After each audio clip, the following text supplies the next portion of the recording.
Welcome to the Arsenal Show. We are live. And tonight's topic is Mikel Arteta. Love him or hate him, in or out. It's about the balanced argument. And tonight, we're going to try and be as balanced as possible. I have my two co-hosts in with me tonight. It's Steve K. How you doing, Steve? Yeah, how you doing, Kieran? Thank God we're back to talk a bit of Premiership and a bit of Arsenal. I'm fed up with watching that international stuff. Sorry, it's not my bag. International snore. And of course, Jerome Marks in the house. How you doing, Jerome? Good evening, all good, thanks. Very, very well. Do you enjoy Smith Rowe? I know he's one of your favourites. Enjoy Smith Rowe getting his goal and assist for England? Oh yeah, it was it was a nice feeling, wasn't it, watching that goal go in. I'm sure sterner tests are to come, but you couldn't have asked for an easier introduction to international football. But at the same time, you know when he scored, that was quality, wasn't it? Even no matter who it's against, it was it's big to score for your country. Like, it's big, so really happy for him. Yeah, definitely. I know some were making a bit of the fact that as Arsenal fans, we were celebrating someone scored against San Marino, but I don't think Arsenal fans particularly care who he scored against. It's just the fact that he scored, and he's one of the hailing boys. And we got to see three of our players start. Which is always good. I hope it weren't Tottenham fans, because I see him jumping through the roof because Harry Kane got 4 goals in 2 games against Minnows. So I hope it weren't them. It wasn't actually. It was the other fans who I think hardly had no players in their team yesterday. Chelsea. So right. Yeah, I think it was something to do with Mason Mount not playing, and they're a little bit salty about it. But it is what it is. We move on. It's all for club and country. It's all for country. You're meant to separate it there, but obviously some people are more feral than others. What we are going to be talking about today. In fact, the reason why I brought this up, because you'd think that it was over with regards to the Arteta in and Arteta out crew, and that would be one harmonious football family. However, it is not. It's like many families, they argue and bicker, and this one is not going to go away anytime soon. So I saw an article the other day. It was written by TheTwelfhMan for the Arsenal Review. A very good article. So I'm going to take some extracts from it and ask these guys some questions based off of that. We're gonna see what the two of the most balanced Arsenal fans I know have to say about the situation. All right. You don't get to read it, Jerome. You don't get to read that. That's for me, mate. That's for me. Cheating. You're cheating. No cheating. So one of the things I took from the article is this what if argument, and this is the extract I took from it. It's that what if we hadn't extended David Luiz's contract? If only we'd played more attacking football. If only we'd signed Emi Buendia. If only. If we didn't sign Willian. If we hadn't handed out a contract extension to a certain number of players. If only Martinelli had played more. The games, if only. And he's so right. You seem to hear that all the time.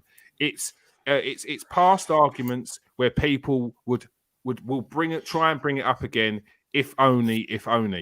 And it grinds tired. But what I say to some of that is, does Arteta get credit for some of the other things that have gone along off the pitch? For instance, last season, Arteta got 14 players off the books. And this season he got 10. Yes, some of them were loan signings, but with those loan signings, it's put them players in the window, and 2, it's some of them deals obligations to buy or will buy in future, or options to buy. With some of those players that did go out, the likes of Ozil, Socrates, Mustafi, we'll get on to Guendouzi in a minute. and we got to add Willian, but Willian's a separate subject. We'll get into that in a minute as well. Steve, do you think Arteta and Edu get credit for the players they got off the books first and foremost? I think they do off the sensible Arsenal fans, which are probably all those that are watching this show. Just to put that bit in, I think most of them do. But yeah, you do get the ones who, how can I put it? I've just got to put it simply. Just don't like Arteta. That's basically what it is. Either they don't like him, or they don't know everything about football. Look, we give him credit all the time. I've given him credit since the day he's walked into the club. I knew what he was when he came into the club. I knew what he expected to come to the club. Well, I'm saying that I hoped, I was hoping he was going to turn into what I was thinking of, and he's done that. And the guys came in. He came into an absolute mess. Let's get it right. He's walked into a mess of a football club. Players that are not his own, players that have got other managers to sack. He's had to come in, and to answer your first question there, that he's had to come in and get rid of players. That is probably the hardest thing that he's ever had to do, because no other Arsenal manager has been able to do it for one reason or other. And I think that's something to do with when he first came to the club and he's had his talk with the Cronkies and he says, look, this is what I need to do. I need to get these players out. If you're not going to let me get these players out, if you're not going to eventually let me bring my players in, then I'm not going to come and sit in the job. He's made his point clear, and I can only see that being the way that his first meeting has gone, because that's the way it's panned out. It's an incredibly hard job. It's very easy to get rid of a player, the odd player here and there, or to buy a player in. But like you said, to move on 14 players, that is incredibly difficult. You've got to get the player to move on. You've got to be able to bring players in. You've got to make sure you've got the players to cover these players that are going to be moved on. And you've got to know your football. You've got to know who you're going to bring in the future.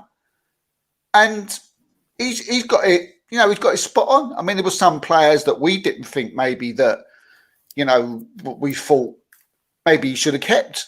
Mm-hmm. But in my eyes, I thought, well, okay, look, I'll give you the benefit. You're the manager. I'm an Arsenal fan. I'm going to stick by whatever you do. You go and do it, and then I'll judge you when you've got your team and you get your players out, mate. I'll go on, because I dare say we've got a lot more to talk about him. But yeah, I mean, he's, as I say, to the actual people like us, to the people watching tonight, I'm sure he gets plenty of credit, but you're always going to get that little pocket of fans who, no matter what he does, they're never going to be satisfied. Yeah, Jerome, look, we said they're going to be balanced, so we've got to look at the bad things. Willian, it wasn't a good signing at all. I think it was kind of mixed even in the first place. An experienced player. He came off the back of a good season at Chelsea, so some of us may have thought of that it was a good signing, a smart signing for a new young manager coming in. But it didn't. It fell flat on its face, didn't it? Yeah. I think with Willian, I think everyone was very surprised how it turned out. I think what maybe goes against Arteta with the Willian deal is that he persisted with him for so long. He really tried to not give him the benefit of the doubt, but gave him a lot of opportunities to play, when I think a lot of the fans could see that after maybe 6 or 7 games, perhaps, because the first game, admittedly, he played well against Fulham away, but really after that, there were no signs at all of the player that was at Chelsea, and just, as I said, persisting with him and playing him for so long. Because you can get a signing wrong, but you need to sort of admit and own up to your mistakes. Otherwise, you're just going to sort of dig yourself a hole. And I think the whole Willian thing, it's certainly a big negative against Arteta's name. Sorry, how long do you think you would have persisted with Willian and taken into account the wages and the length of his contract as well? I think it depends on what the alternatives are. And with Willian, the alternative was either Pepe or Saka in that position. So in that circumstance, it's easy with hindsight, isn't it? But I think because he had good alternatives, I think you need to change it quicker than he did. If he had no one else to play, fair enough. I think he had Reece Nelson was there as well, perhaps to give him an opportunity. But he got too many. He got far too many minutes. But hopefully, in the long run, maybe that will be a very good lesson that he's learned, and hopefully he'll learn from that moving forward. Perhaps looking at the positive. Do you think they dealt with it well afterwards once they did realise? Look, it's good. It's good that he's no longer at the club. It's not as if he's got another couple of seasons. So fair play to them for that. I think they've done the best they can given the circumstances. They were never going to get rid in January, but getting rid in the summer, it's really the earliest possible time to cancel the contract. So fair play to them for that. Yeah, definitely. Steve, one of your favourites that also went out. There was a little bit of uproar. There was a little bit of a few people upset. Well, more than a few people. A few people still upset. Matteo Guendouzi. Yeah. Did Arteta potentially have to come in and set the bar, set his stall out? Do you think that's why? Do you think potentially Guendouzi was made an example of? Yeah, and rightly so, and absolutely rightly so. He's. We all know what he was. I mean, it all started out at Brighton, didn't he? Thought he was Billy Big Balls, and Arteta put him in his place and told him that you're not going to be like that club, and he told him that a couple of times, and he gave him fair warning, but he didn't listen. So in the end look, this is Arsenal Football Club. And look, what Mikel Arteta's main job to do was when he came into this club was rebuild our name, because our name was getting a little bit dragged into the gutter. I didn't like it. A little bit? Bloody hell. I didn't like it. The name of the classy Arsenal tag, which I've always known, that when I used to go to Ivy was going, that was sort of, and the fans was not of the fans that I've known. And I think Arteta came in and wanted to clear all this up.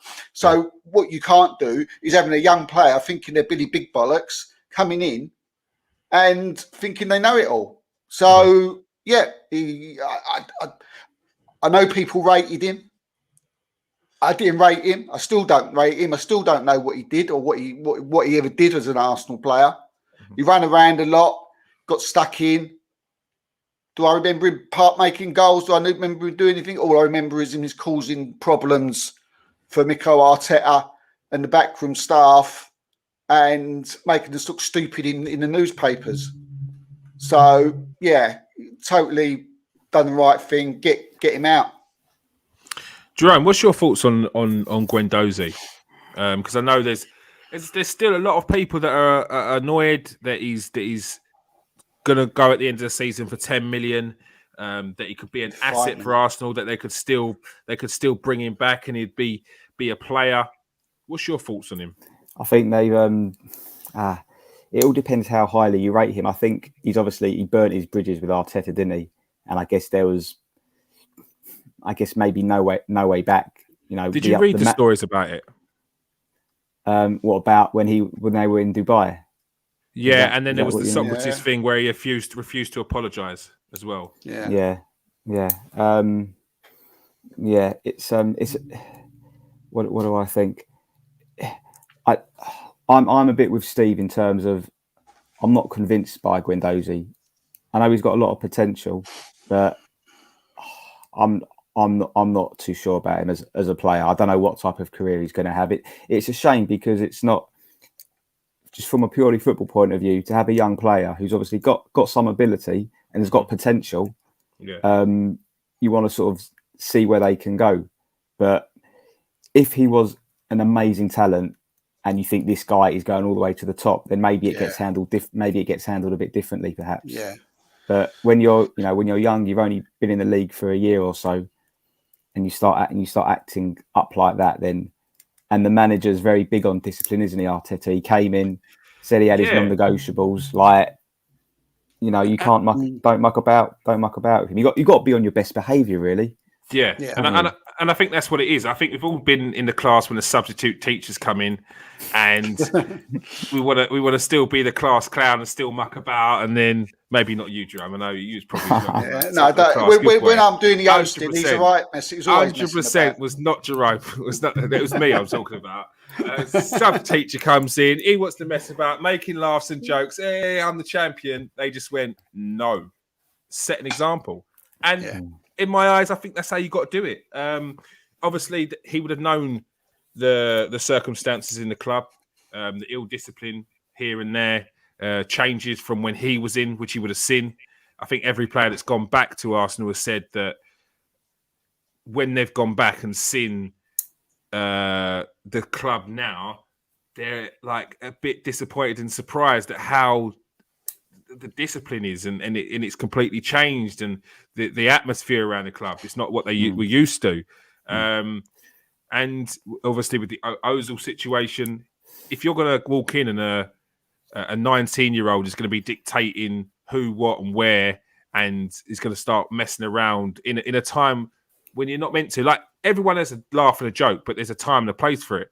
And jumping up and down on a table with your t-shirt off, like, it's not the way. Like, you got to be professional, and that's not professional. Like, we're in a professional manner here. They're not in school. Like, grow up, and I think that's what it was. And that wasn't even the last straw. One of the last straws was someone didn't turn up to a meeting. Well, another straw was a fight between him and Socrates, and he refused to apologise. And that was that his fault? No, we don't know. We don't know the circumstances of that.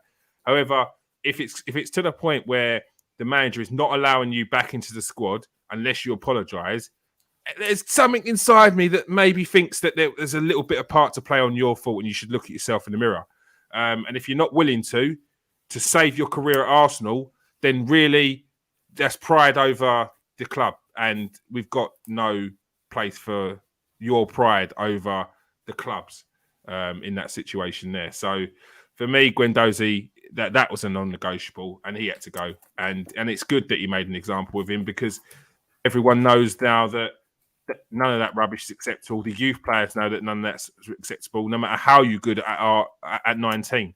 And I think if Arteta would have allowed that to continue, who knows what situation he's going to be in, because I feel that that's what Emery done. Emery let these things go, let these things slide for the happiness of the club, for the happiness of the players around, just to keep them sweet. And it came back to bite him in the arse in the end, because the Ozil situation came back to bite him when you've got those sorts of players like Guendouzi on the side of Ozil and something like that. It gets messy. It gets very, very messy. And we've seen subsequently what's happened when Guendouzi's not in the team, and text messages being passed around between players and that. So, yeah, as I said, that situation is to go. Another player that's gone out on loan that has caused a stir. Jerome, William Saliba. It's non-stop. Every other day, every time William Saliba plays, if he has a good game, was it a mistake for Arsenal to let William Saliba go? I'm asking you the question. Was it a mistake to let Saliba go? No, I don't think so. I don't think so. I think the fact that he's playing every week, hopefully, will benefit Arsenal next season and moving forward. I think that my whole thing with Saliba is I'll just be sort of upset if he doesn't get a chance at Arsenal. Yeah. They've given chances to so many players over the years, and this is one that comes with a massive reputation. And we're not apart from our two starting centre backs, who are Wyatt and Gabriel, I wouldn't say we're blessed in that department. And I would like to think that Saliba can, whether or not he'd start every week for Arsenal, he could be a good option and a backup that wouldn't be too far off the level of White and Gabriel, perhaps. Maybe not straight away, but in time. And to get rid of a 20-year-old that's got a lot of potential, like permanently, say next season, I wouldn't be a fan of that. I'd like to see him given a chance. But we spoke about how it was a mistake, like not sending him out on loan at the beginning of last season if he wasn't going to play for Arteta.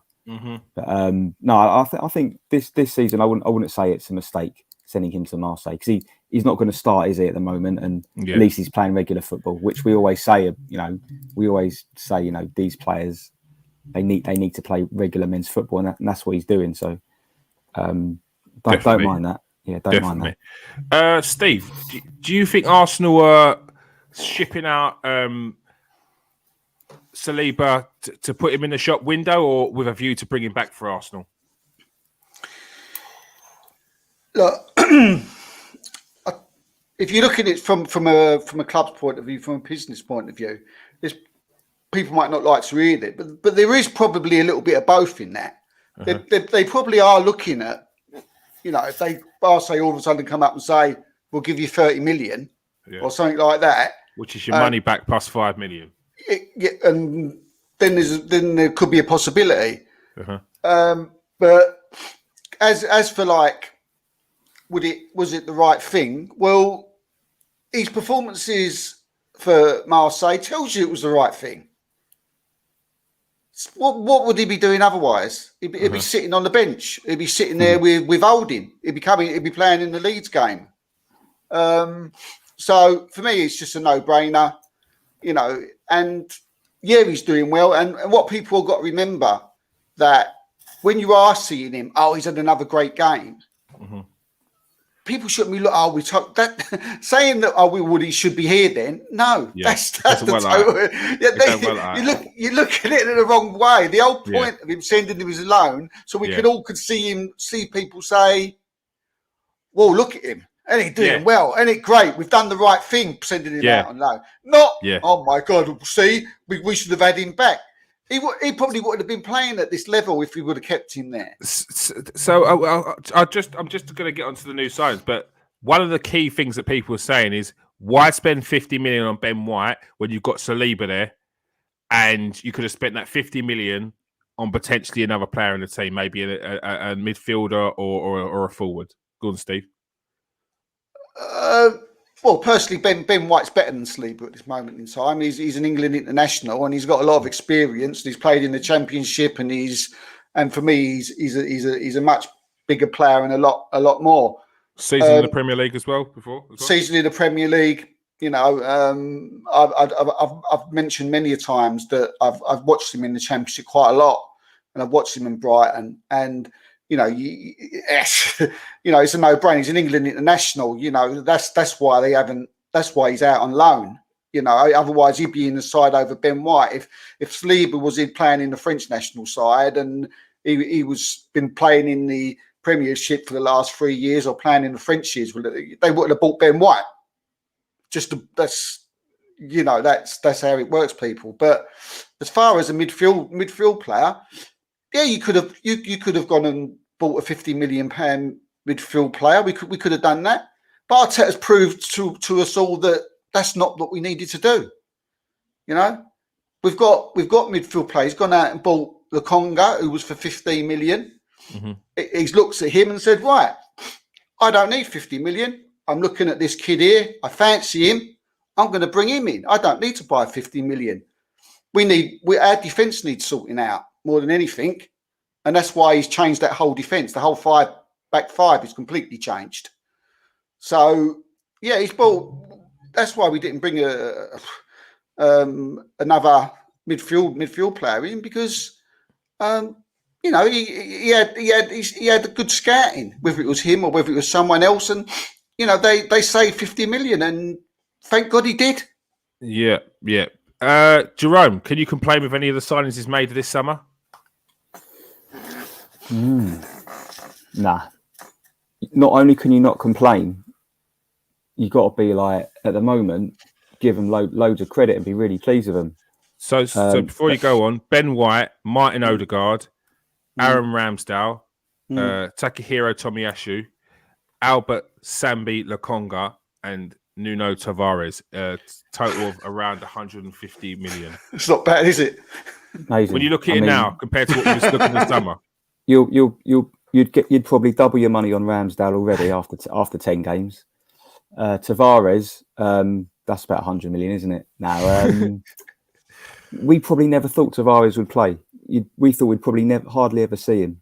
And people are already talking about, will Tierney get back in the team? I mean, how good is that for Tavares? Yeah. Tomiyasu, like we said, he's coming. He's played virtually since he landed in England. He's played. It's not even a debate now who's the best right back at the club. I don't think he stopped. I think he jumped off the plane and just into the Emirates. Carried on.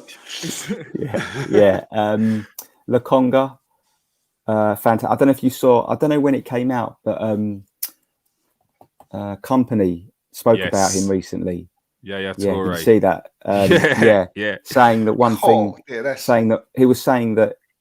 one thing that he likes about Lokonga, I think he spoke to Arteta about him, is that he always wants the ball, no matter what's going on in the game. Yeah, he always says, "Give me the ball." And look, Company has played. Look, obviously, everyone's got different opinions. Obviously, he's going to gas him up. He's going to hype him up a little bit. However, he wouldn't say it if there wasn't a little bit of inside him that thought that this kid's going to be a star. I think it myself as well. I see him and I'm like, in 3 or 4 years' time, this kid's going to be one of the best in Europe. And I'll tell you what, he's frighteningly raw, but frighteningly scary as well. His range of passing, as you said, he always wants the ball. He'd make a mistake, he'd lose it, he'd get caught on the ball, and that's one of his. But he gets caught on the ball, like timing wise. Yeah. Next thing you know, he still wants the ball back around the edge of the area. Yeah. He'll come really good when he's got that proper midfield player next to him. When Thomas Partey's sitting next to him. And then he'll improve, and and if ever Partey's injured and Xhaka's playing, he'll just improve, and hopefully we'll see him go forward a bit more. But yeah, I mean, he's looking absolutely.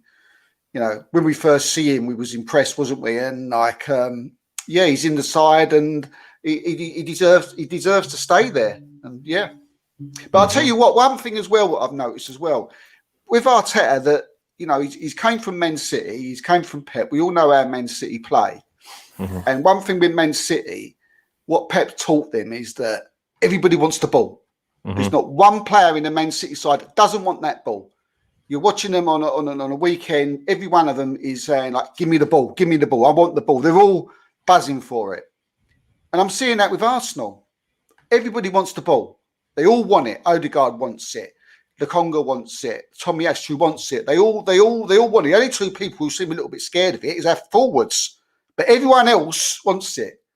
What's going on? It's true. It's not what you said, Steve. Yeah, it's not just the some of the style of play that you're seeing similarities. Like, we had Leno in, a perfectly good keeper, where people would have been like, there's nothing wrong with Leno. Yeah, people preferred him over Martinez. People probably preferred Joe Hart over Bravo, but. Pep went in there, saw the keeper. Nah, they ain't the style of keeper I want. Although good, regardless, one of the best in the country at the time, although very good, not my style. Can't play with his feet, so we've got to change him. And Bravo is not a great goalkeeper. He's brilliant with his feet. Like, I'd stick him in midfield. Like, he is not a great goalkeeper. He's not a great shot stopper. He's just very good with his feet. But that's what Pep wanted. And then he upgraded on that with Edison. And Edison's one of the best in the world with his feet. And Mikel Arteta's done the same. He's seen Leno. He's not getting what I want. I can't get what I want out of him. We need a new goalkeeper. And he paid whatever that was. Same with the fullbacks. Okay, these fullbacks, give them a chance. Nah, they're not working. Got to change them. Yep, we've got Tierney. He still brought in Tavares. Yep, we got we had right backs. he's brought in Tommy Aston. Yeah, we need to upgrade on them, but some people would say it wasn't the priority. Priority probably would have been midfielder. Probably priority would have been a change up front instead of Lacazette or Aubameyang or whatever. Like, these are what people would have probably spent their money on, but he's gone build from the back. Goalkeeper, defenders, and that's where you start. That's where you build your foundation, and then you move up. That's why he's brought in your goalkeeper, your defenders. He's brought in a midfielder. The next one will probably be another midfielder and a forward, and your forward line players. So yeah, it's more than just those similarities when it comes to what Arteta's done with Man City and Arsenal. Man management. A lot of people say Arteta's man management has been poor. Steve, what would you say to that? They say he's a bit too arrogant. They say that he's not dealt with certain things with certain players right. I don't know if these people are privy to it or it's just seeing from the outside. But what's your thought on his man management? Well, he's not your best friend, Kieran. Do you know what I mean?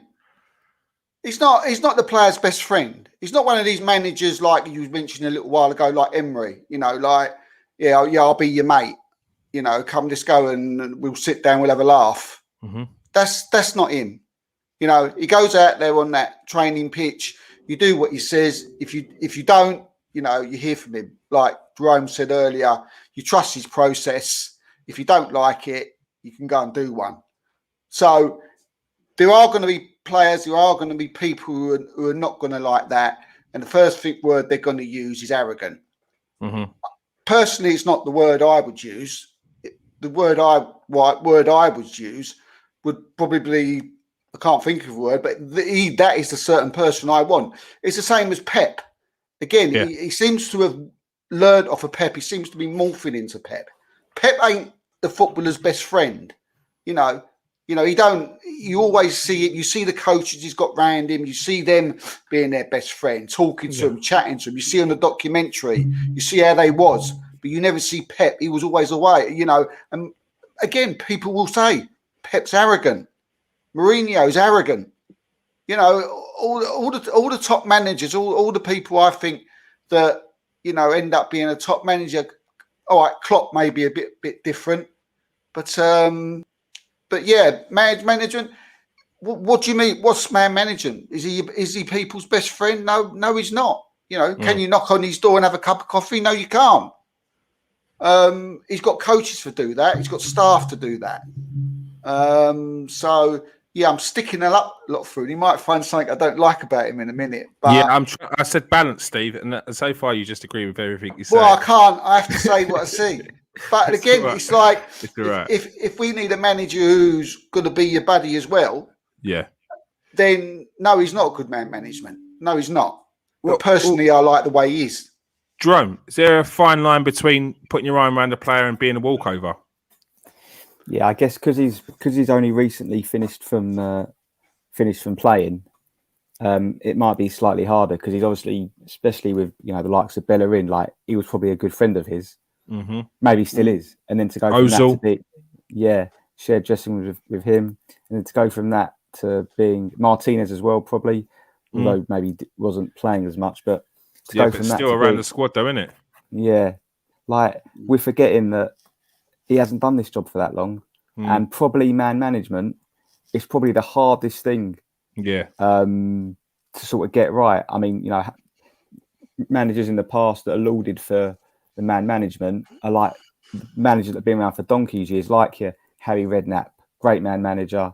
Maybe Hodgson as well is probably known as quite a good man manager. Southgate, maybe someone like that. Yeah, like a lot of these guys have got a lot of managerial experience, and he's just come into the job. What is good though is that he had that obviously episode with Aubameyang, and it might have been a bit frosty for a couple of weeks perhaps, but that doesn't seem to have damaged their reputation at the moment.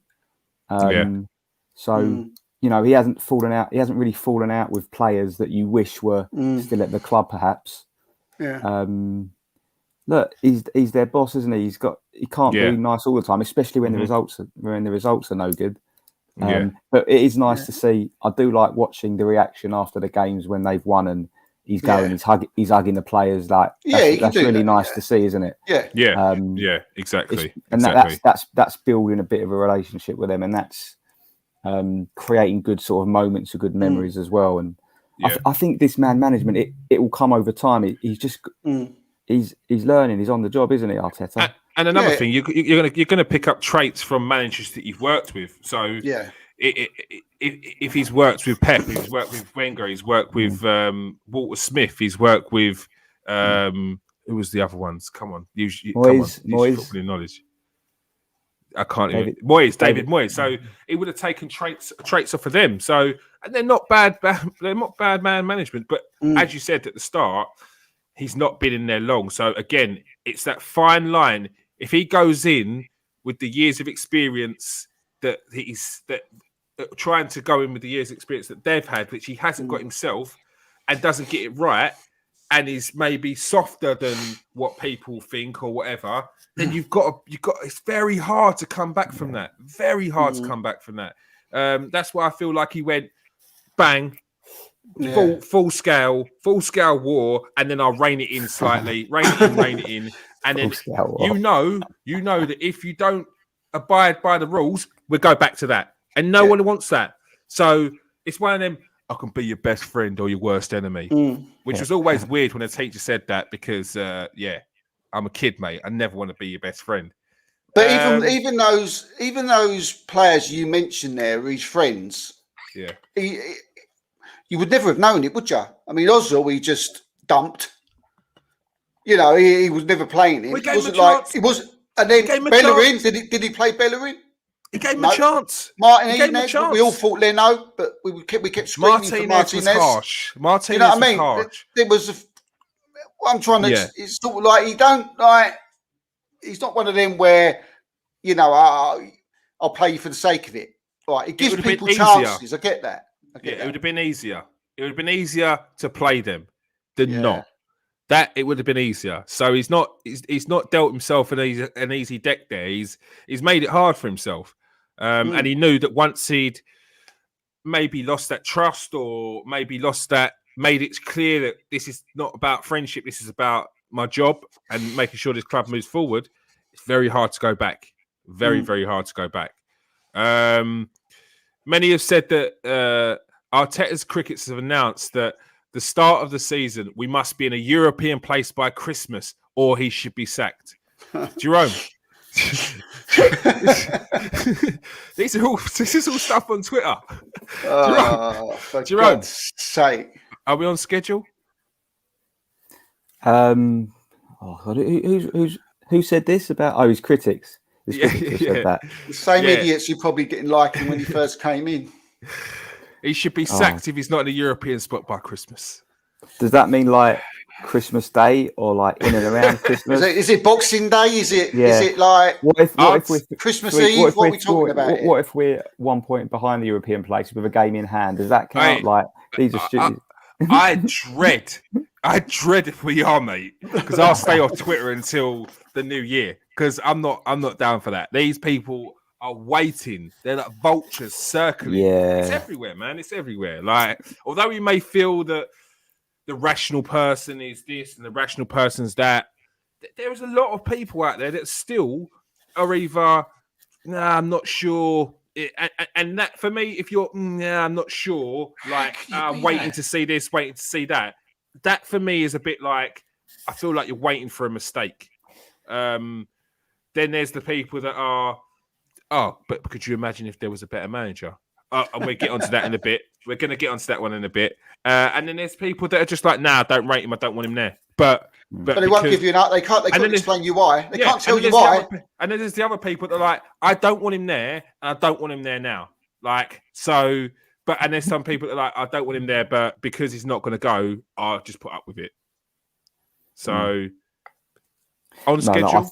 I think, look, even if you're Arteta's biggest critic, I think the way they've played over the last 6 or 7 games, I think it's obvious to see there's been an improvement. And if you're an Arsenal fan, no matter if you hate Arteta, you have to see what's going on, and maybe not give him credit, but you can't start coming down on the manager so harsh when Arsenal are playing their best football probably in the last 2 or 3 seasons. Yeah. But look, everyone's entitled to their opinion.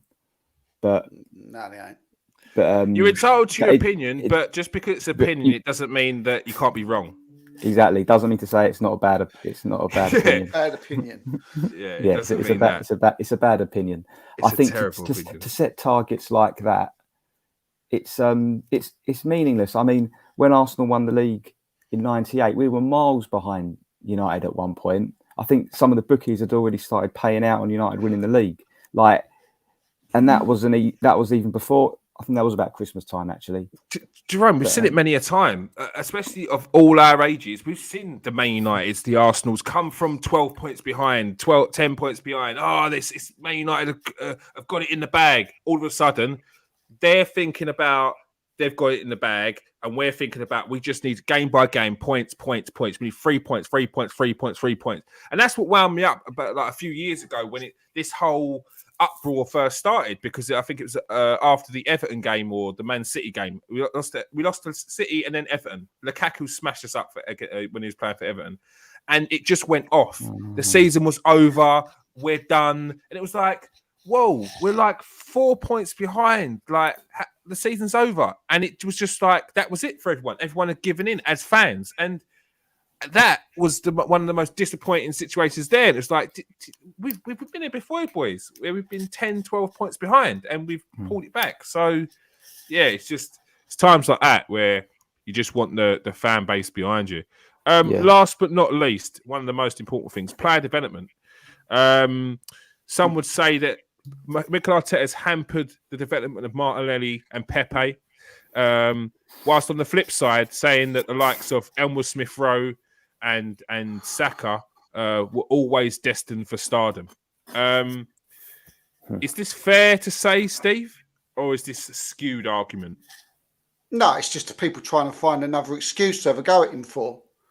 I mean, you can't have 24, 25, the whole of the Hale of A-Lend, fantastic footballers and ready to go and win the Champions League. You have to sift them out. He's done fantastic. I've never known Arsenal's had so many good youngsters for, well, I don't know, a long while. Yeah. You've probably got 2. When have we ever had 3, 4 England internationals at Arsenal? Tell me in the comments. Tell me when that's happened at the ages of what they are. And 3 of them came through Hale End as well. Remember, 3 of them came through Hale End. So how can people say that he's hampered? When you're a manager, right?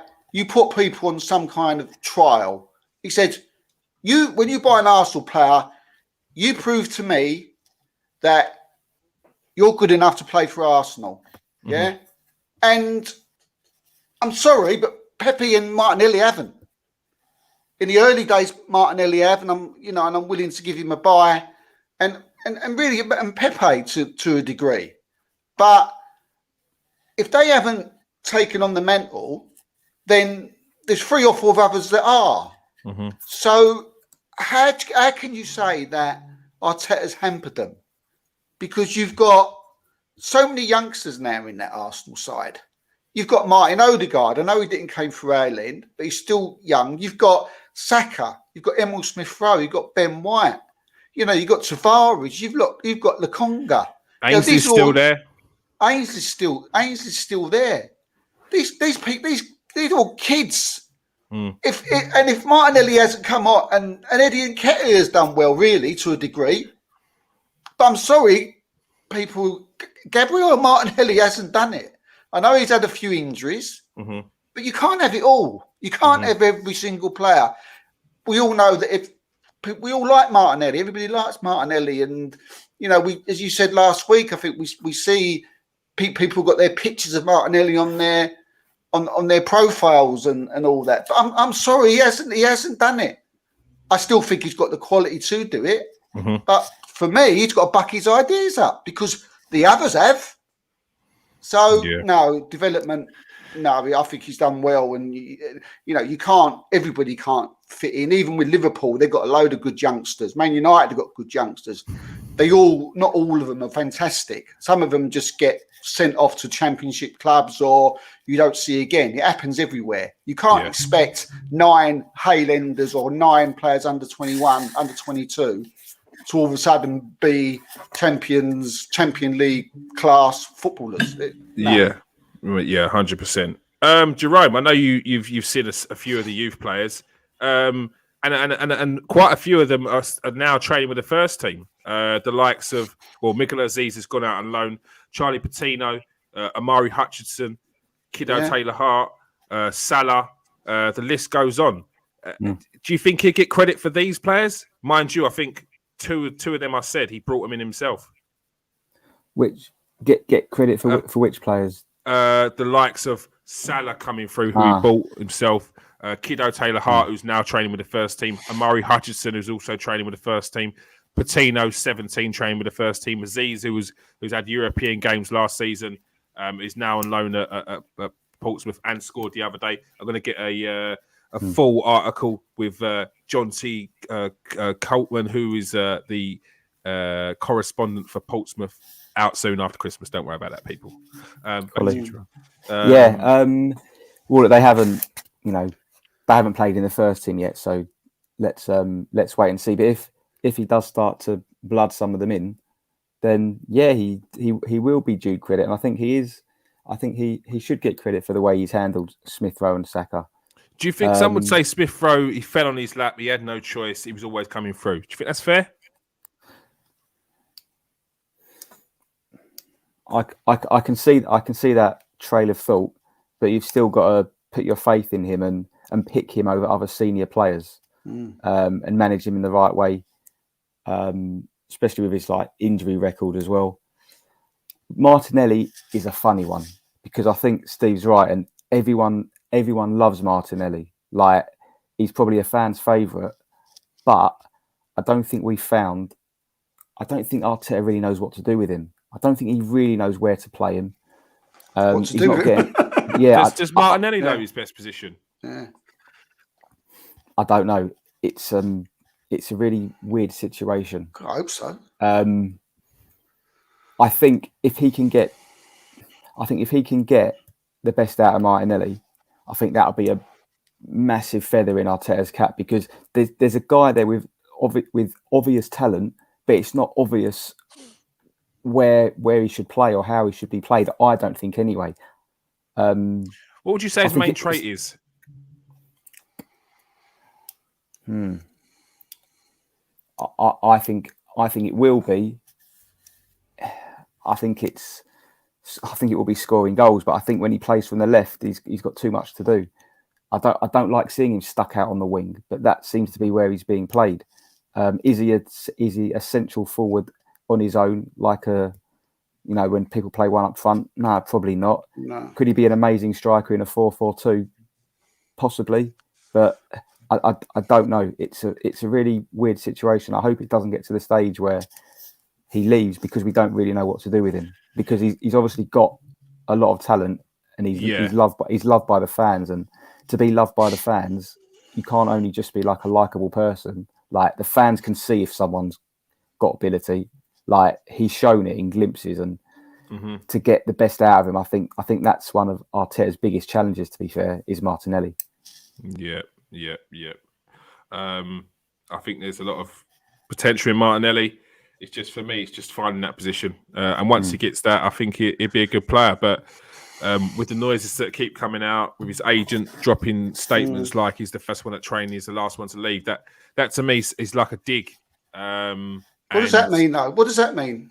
For me, look, don't mean anything to me. That don't mean nothing to me. My response to that was, doing it. He's a young kid, and I mean that just shows he's got good determination. I don't think that means. Yeah.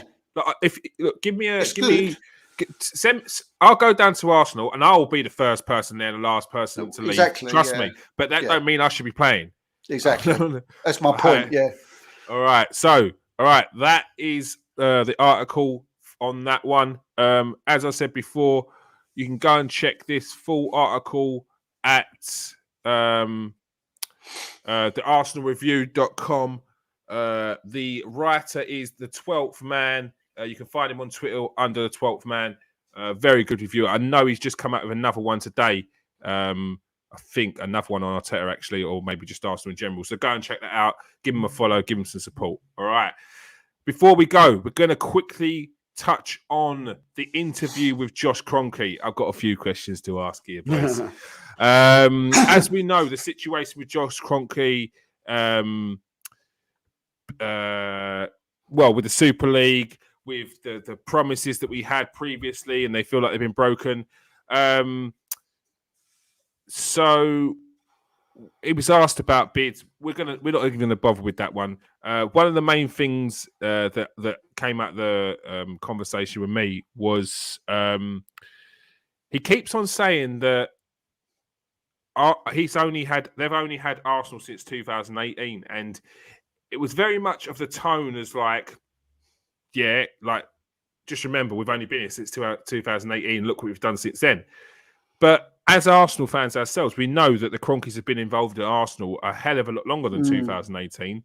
Do you think it's fair that he's maybe expecting Arsenal fans to understand that while Usmanov was there, they were never really going to spend and never really going to put their hand in their pocket, and that they really did only have the club since 2018? Steve, what's your thoughts on that?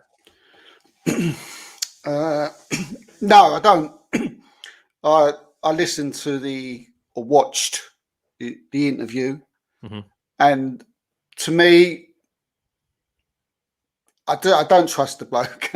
It just seemed to me every question that he was asked, it was more of an excuse than an answer. And after last time, look, I'll give him the benefit of that. You know, I'll judge him more, you know, in a year's time or something, and if he continues giving Arteta the money. But no, he should be judged. How can you be at a club for that long, and then turn around and say we've only had it since 2018? I mean, he's trying to make the excuse. They've always been the majority shareholders since way back when. So they always had the main say in anything that goes. And they've made some awful mistakes. He's made some awful mistakes. To me, it told me that deep down he really couldn't give two monkeys about the fans. You know, he kept avoiding the questions of when bringing up, like, you know, should you have fans in, you know, someone to have their say. What was your thought on that? What was your thought on that? He just didn't want it, did he?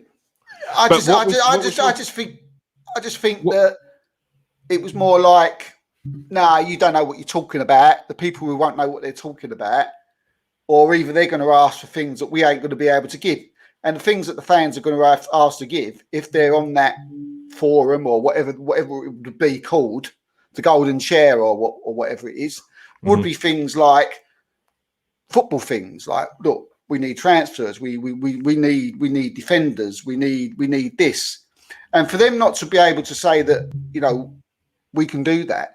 I mean, he avoided the question to the degree where he said, "Well, I can't really answer that because until it's there on the table in front of me and we're talking to them, I can't really say whether we would have this going or not." But it's obvious that the questions he knows what they'd ask. And he just knows that he couldn't give, and I just felt he just, you know, swerved the most important questions, or he just said that, you know, I can't answer that.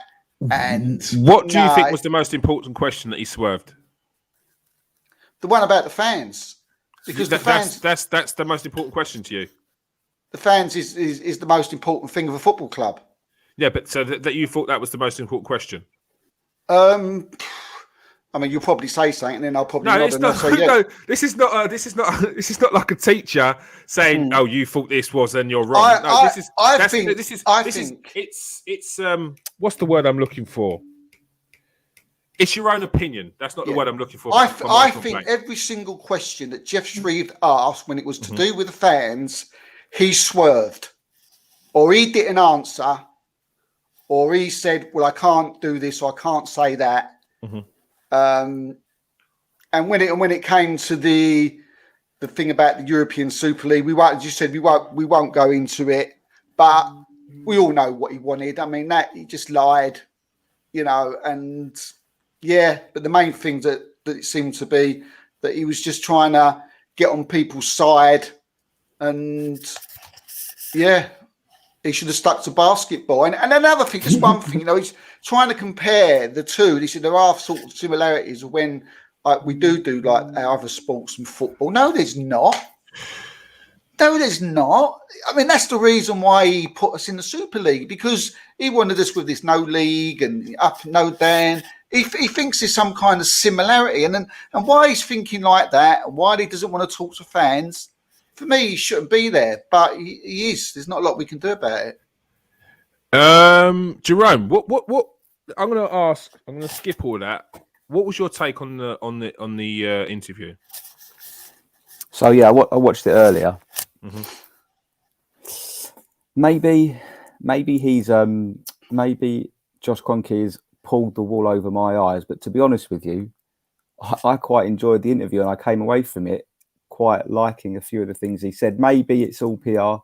Maybe he said things that the fans want to hear in some of the answers he gave. But he's a very good talker. Brilliant talker. I quite like the things he was saying, and let's be fair, right? He's not like us three that have been following Arsenal for years and years. He's probably, in terms of his knowledge, he seemed to know quite a little bit more than what I expected him to know. He was talking about the women's games and Champions League fixtures coming up. Maybe he had notes prepared. I don't know, but with the Kroenkes, I think they're up until about a few months ago, it's all been bad news, really. Yeah, and a lot of that comes down to how the team performing on the pitch. If the team are performing well, they don't even come up in conversation. Because of what's been happening with the club since they've been here. Really, it's all been downhill. Then they've obviously got a lot of flack, and very rightly so. And the fact that his father, who's obviously the main guy, doesn't say a word. Fans don't like that. They don't like that at all. It's a really bad. It's not a trait, but it's a bad feature of his. They called it the word stewardship. When the owner of the club or the majority shareholder doesn't say a word, fans don't like that. It's not good. It doesn't set the tone well. Yeah, I think you get more out of Stan Kroenke if it was American football. You see the American football things, he's all over it.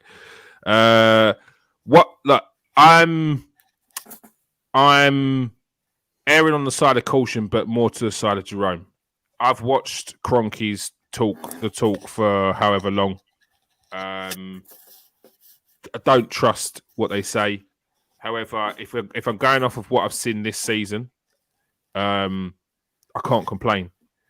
150 million.